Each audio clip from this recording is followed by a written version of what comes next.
Report: frustration at Riot after it drops vaccine mandate in rush back to office.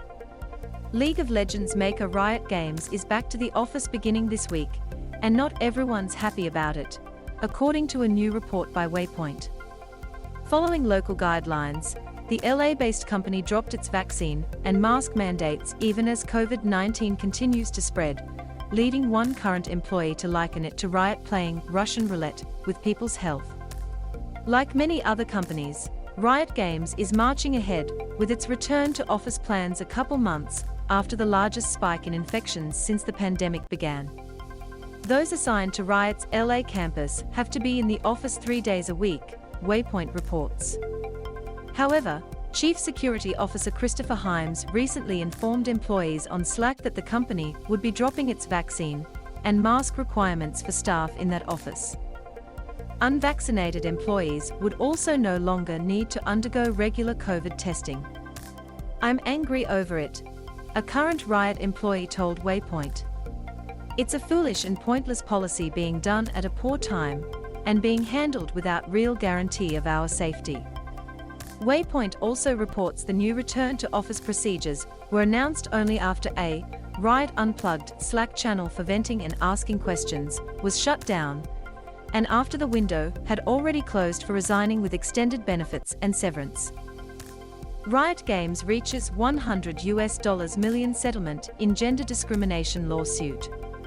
Riot Games did not immediately respond to a request for comment. A spokesperson told Waypoint that masking is still strongly encouraged and that special work-from-home accommodations are made for employees with certain medical needs. Social distancing is also still encouraged, and Riot is apparently using RFID technology to do contact tracing and send instant alerts to anyone who may have come into contact with a colleague who later tested positive for COVID. The video game industry underwent a massive shift during the pandemic, setting up remote work for the legions of developers required to make its blockbusters.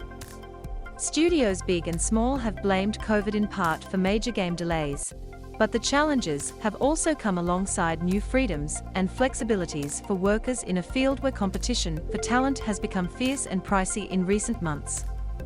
Kotaku has privately heard conflicting opinions from developers about whether remote work is sustainable in perpetuity.